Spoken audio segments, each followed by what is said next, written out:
Welcome back, everybody, to fact number 21 of this long, 20-hour-long marathon podcast. We have been going for coming up to 12 hours now. It's very exciting. Thank you, everyone who's been donating to this comic relief cause. Let's see where we're up to on the money front.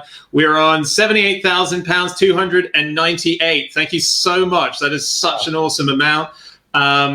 Thank you to Kaylee Davis, to Jared, to 500-year-old Skeleton, who hasn't actually donated any money. He's just put their name there, as far as I could tell.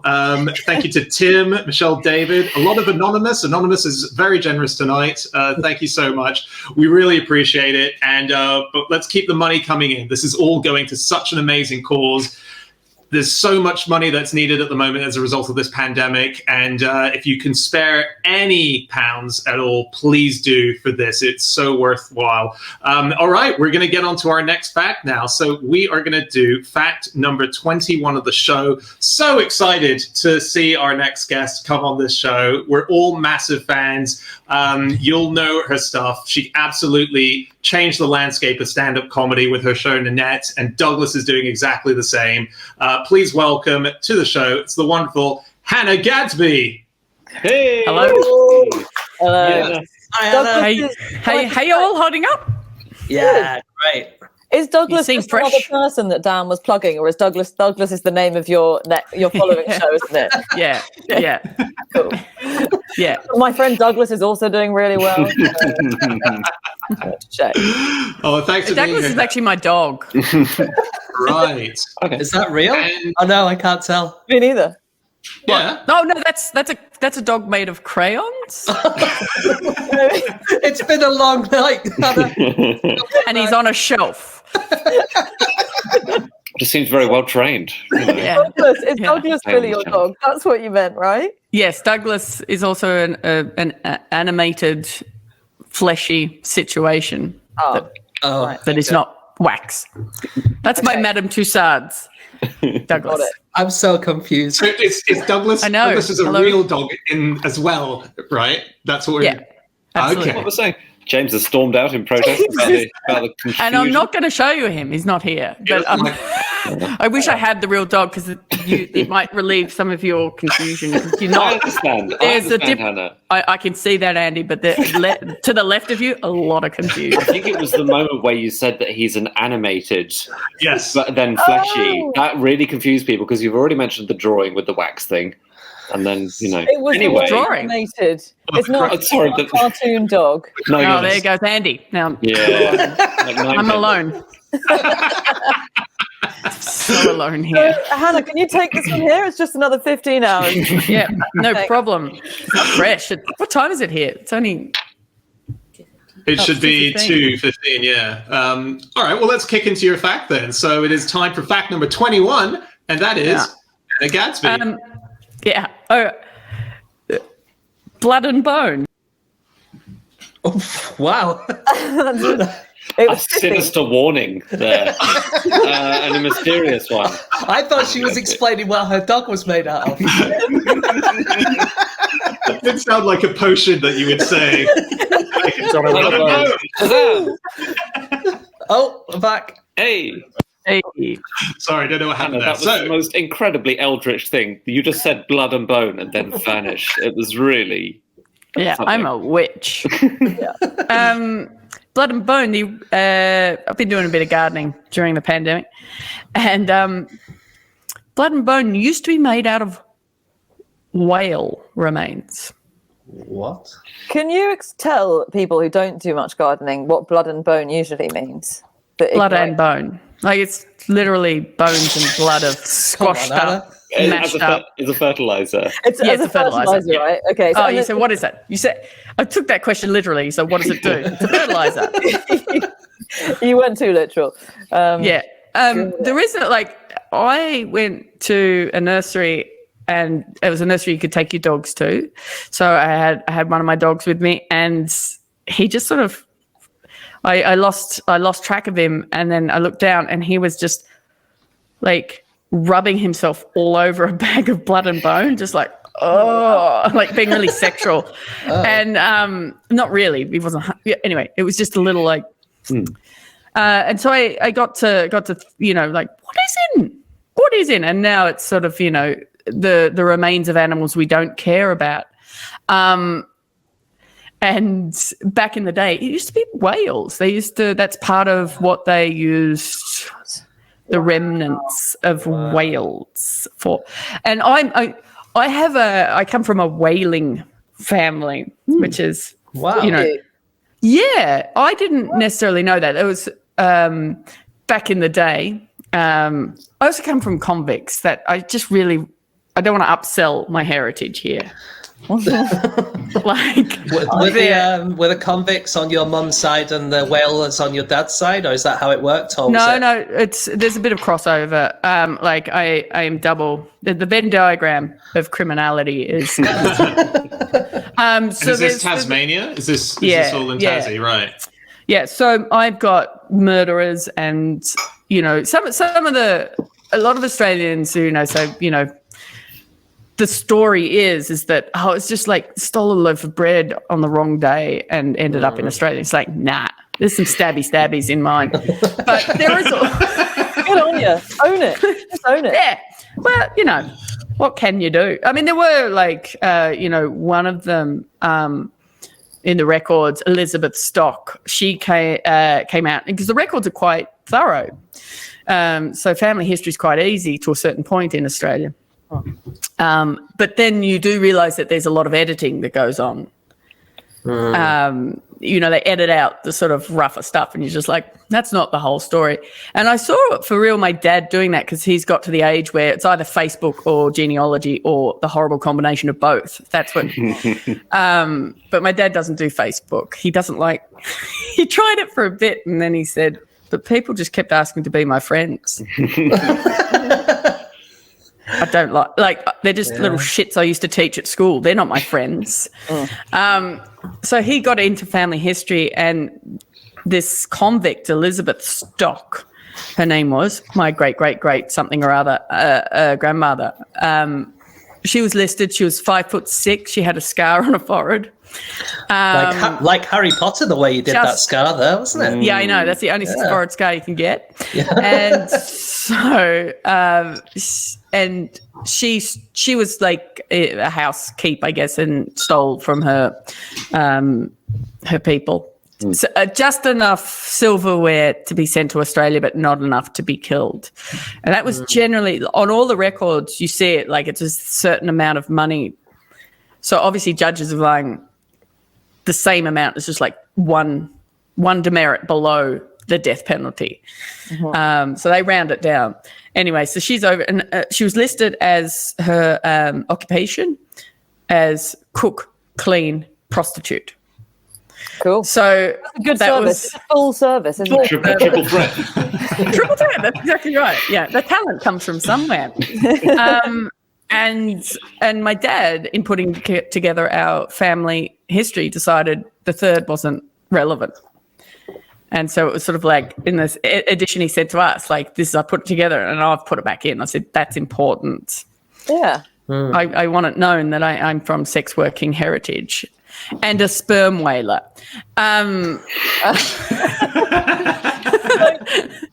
You're welcome. Something about your emphasis on the word sperm there that felt so unnecessary, and yet did it necessary. Well, he was literally a sperm whaler, like the sperm whale. Not Don't erase it, Anna. Yeah, I'm it's important to not cut that out. Yeah, but that's the thing. It was so important. I really love this. It's that sperm whales, they produce the best stuff. It was like, what do you mean? Basically, it's called spermaceti. Yes, the worst character ever. I mean, I'm not a fan of squidding, but all of a sudden I am.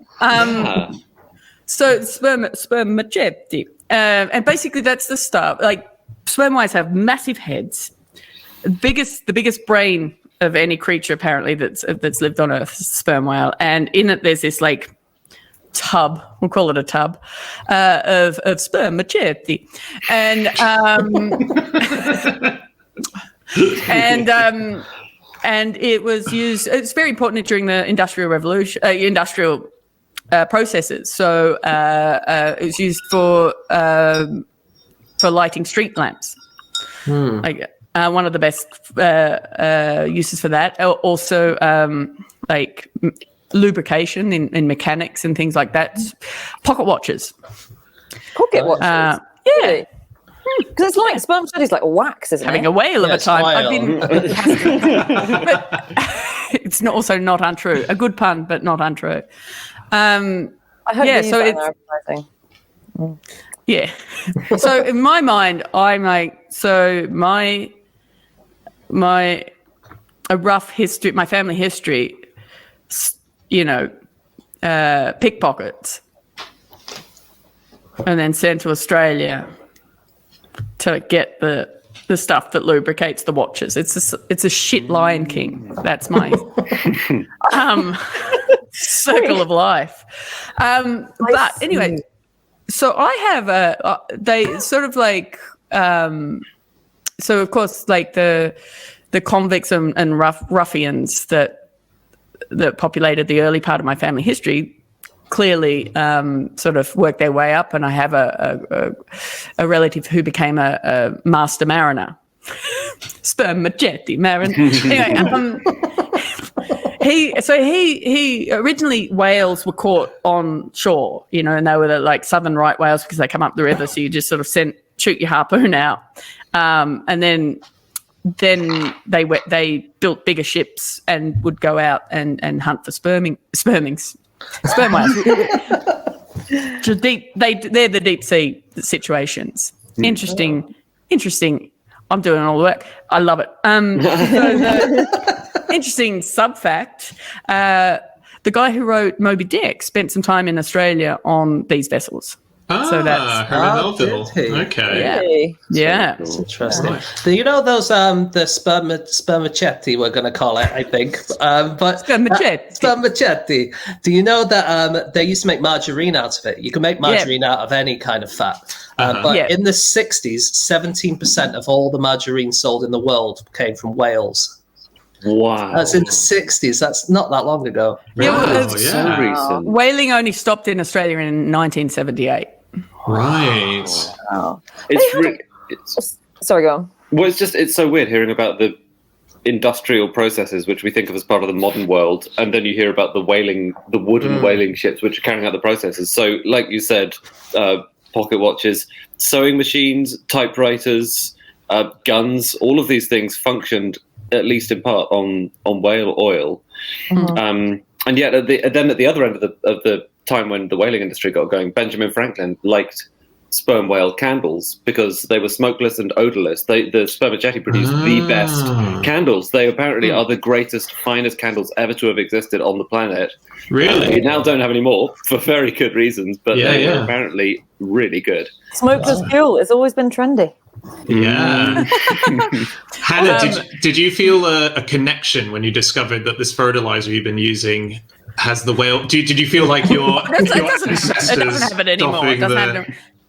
But where I grew up in Tasmania, like it's a big sort of, there's a maritime history there to the point where, how you got sports teams. You divvied up into sports team at school and named after something that's supposed to inspire you, like Mandela or something like that. Yeah, I don't. Did you have that? As in your team might be the Miami Dolphins or something, as in you're named after. Well, no, it's sort of at schools, not your. So it's like. Oh, I got it. Yeah. So it's usually like. Gryffindor or like that. We had houses which were Tudor, Norman, Stuart, Windsor. Just different British royal houses. But it's it's inspiring to. Ours were named after shipwrecks. God, they did not have big tickets on you guys, did they? It's like Alert. I was in Alert, which is funny on so many levels. Alert, Commandy, Albion, and Valiant, and they're all on the bottom of the ocean in many a piece. So sad, because they sound like they had such high aspirations as well. It's like, they've got such bold names, but they failed in life. Basically, it's like a bad message to give kids. Yeah. Well, it's sort of like put a lid on it, basically. Your school trips must have been amazing. Did you ever get to visit, the shipwrecks that had inspired your house name. Ooh. That would be I good. can't breathe underwater. I don't know what you've heard. Oh, he's gone. So I can't believe I've said that. I'm out of here. What a dumb fucking question that was. I'm gone. It's not all Tasmanians, Andy. It's just... It's like we're inbred to a point. Isn't it? Oh yeah, go on. No, you're right. Oh, well, I don't know if you guys will know about this, you Aussies, but isn't it Australia where they trained whales to hunt other whales as well? I think there was a pod of whales from the 19th to early 20th century off the southeast coast of Australia. It was killer whales, and the fishermen sort of tamed them, and they would hunt a bigger kind of whale, maybe a baleen whale or something, maybe a sperm whale. And so they had these tame killer whales who did the hunting for them. Yeah, that was the original SeaWorld. That's much more exciting back then. Yeah, a lot more jeopardy. But so I was like finding this quite interesting about my, it was sort of the first flash of like, here maybe we've risen above our criminal, beginnings here. And then I found that he was in prison for 5 months after just kicking these 2 cabin boys off his ship and to die. Like halfway, so there's this whole story that you find. It's like basically these 2 kids, one's a stowaway, one's the cabin boy, and they were just kicked off in the middle of nowhere, in the south of Australia. Somehow they managed to get back and go, that was uncalled for, and he was put in prison for 5 months for breach of contract. It's like, you're supposed to employ these boys and you left them for dead. So the leaving if the contract had been done and he'd left them for dead, he might have been fine, but it was because he still had a contract to pay them. Wow. But the subtext in all of it is that he could have been put away for the much more significant crime of unnatural acts. And through the whole court proceedings, there's this whole sort of subtext. It's like, well, they talked saucy at me. That was just like, why did you send them ashore? It's like, well, they talked saucy at me. And they're sort of saying it's just this, basically we don't know. It's a scandal. And I'd love to get to the bottom of it, but I'm sure a lot of it has been edited out throughout the history. And he lost his ship after that. Yeah. Because these kids talked saucy. They were given biscuits. That's an important detail. They were apparently, witnesses said the boys were crying when they were just shoved ashore and given biscuits. I don't know. What? 14, so he dumped them on a shore and stranded them, but left them a couple of digestives. Is that the idea? 14 to 15 to be exact. 14 to 15 biscuits. Okay. That's a lot of biscuits. Why do we not know did they eat one too quickly before the count happened? why do we know so precisely and yet not exactly? I know. It's just like, over a dozen would suffice, but it's like 14 to have a biscuit, fuck off. Like custard creams, which have like a sandwich. Probably they missed the top one off them or something like that. Yeah, it's all sorts of it's a conspiracy, if anything. Yeah, I feel this is the big bit of the story you need to research next. But one of the things is like nobody would talk. So the crew were witnesses to the trial, and they're saying they don't know why the captain wanted to get rid of the boys, and they wouldn't ask. But they're all on this little rowboat to shore. The boys are crying. And they're like, have a fucking biscuit, shut up. And just rowing. And I'm like, this is just an insane moment. And it's all in the court transcripts. But we actually, a couple of hours ago, we had someone, Angela Duckworth, who was saying how important tough love is for children. And it makes them grow up to be more successful and happier. So maybe that was just real tough love for those boys. And yeah, well, those boys ended up, they're dead. It was a long time ago. So, so that's not the dream.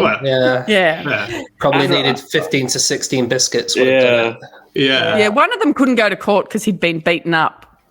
Anna, I do think Angela, when she was on talking about tough love, I think she said it's important not to leave people on islands and Yeah. Oh, you did specify that, didn't she? Yeah. Sorry. But kids also shouldn't talk saucy. No, that's also right. So there's 2 sides to every story. So I find the history of whalers and how whaling used to be done is so interesting, and the kind of rituals around it.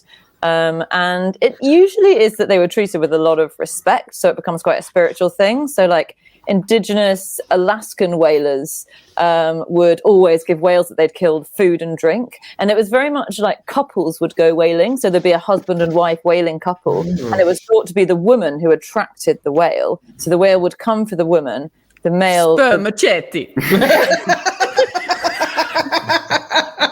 Yeah, strumming a mandolin or something, would bring it into shore. They'd kill the whale, and then she'd always give the whale food and water. And this would be a way of saying Dinner and a date. Have you exactly? Yeah.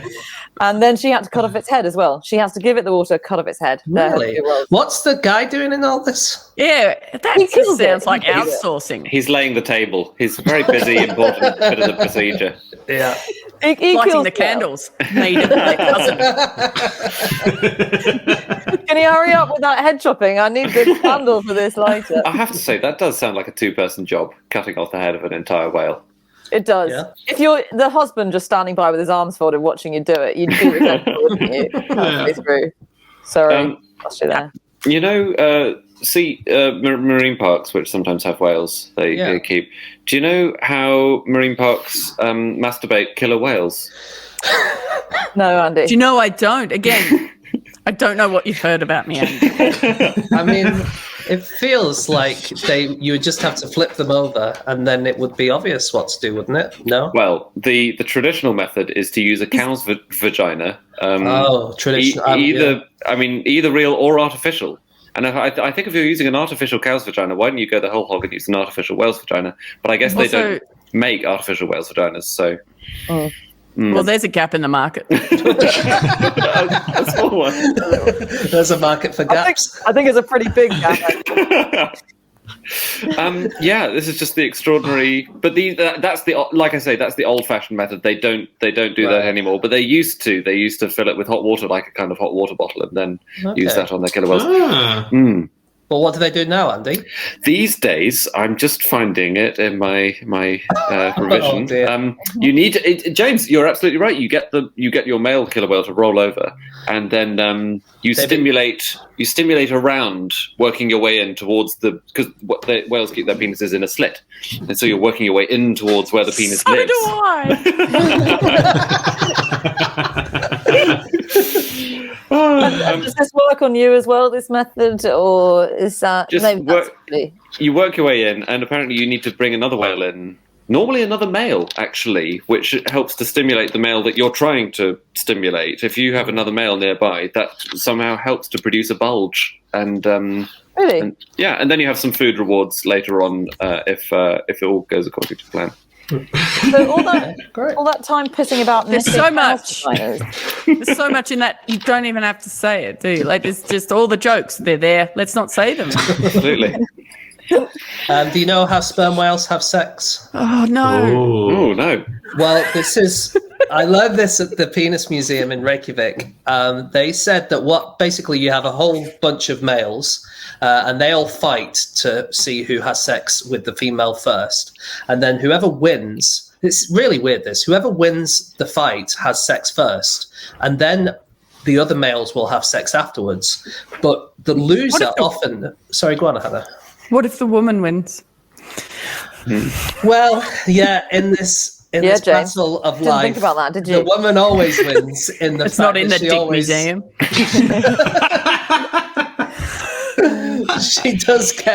She gets pregnant, which is what she wants.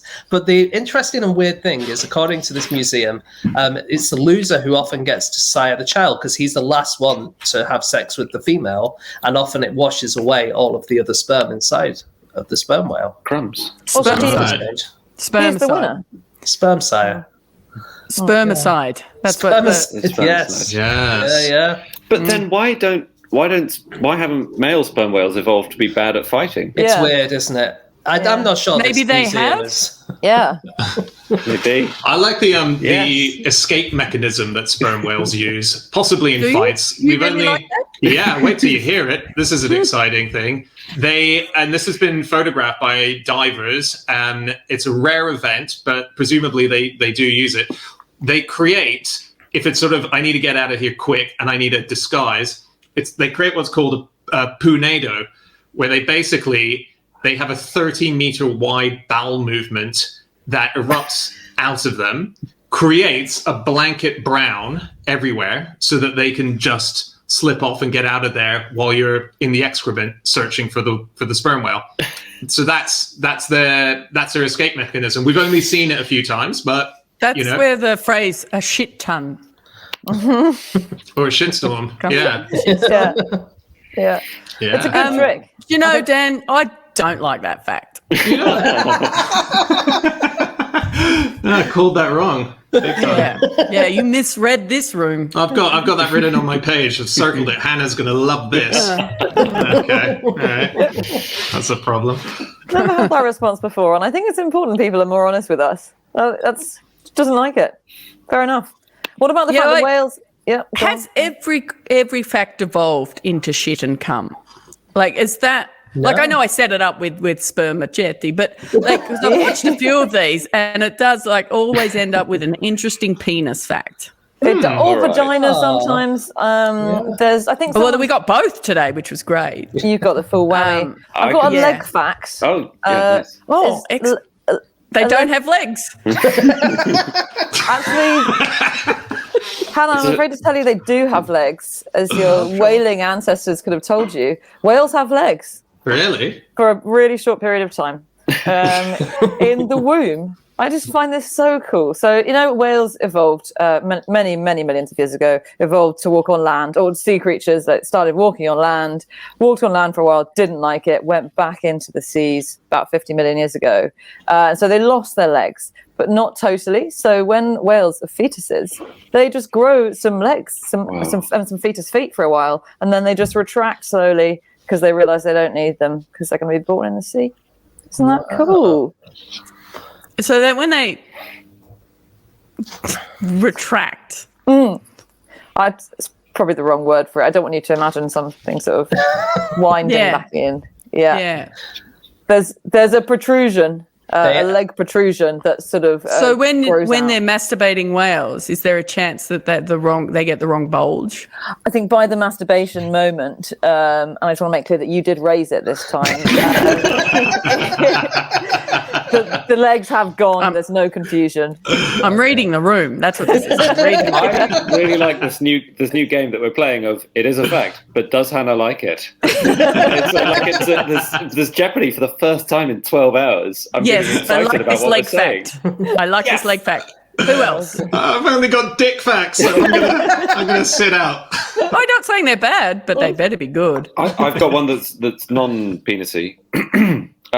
Which is that whaling logbooks, the records which they were kept very meticulously all the way through whaling seasons, those are now incredibly useful to climate change scientists because they memeasured where the ice shelf was, they measured where the presence of icebergs, daily weather conditions, all of it. How many biscuits they were going to stow away?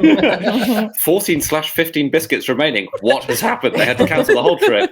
But it's a time traveling weather satellite basically that is now coming in incredibly handy. So thoughtful. Yeah. I like that fact. Who's next? Oh, okay, I'll have a go. I'm not sure you're going to like this, but beluga whales, they have the most midriff fat of any mammal.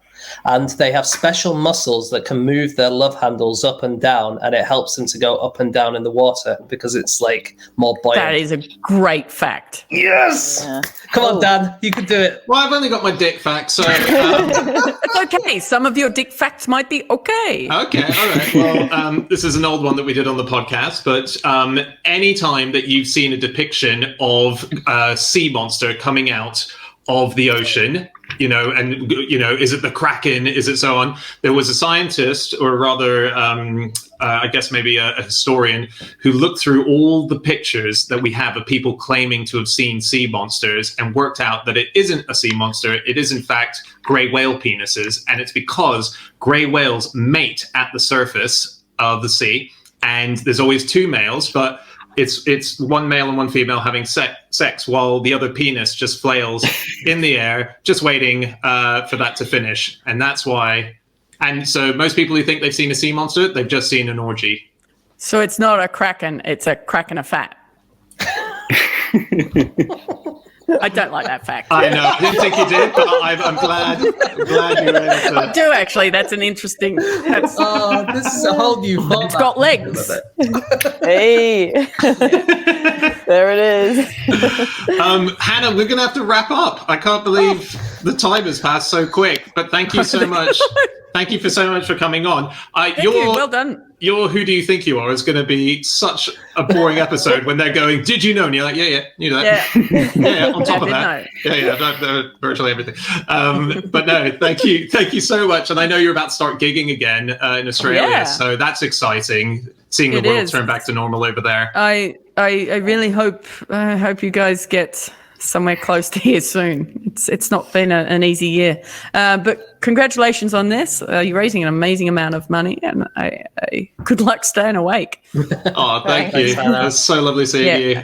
Cool. Thank you to Hannah Gadsby, and we'll be back in a couple of minutes with the almighty Neil Gaiman. We'll see you then.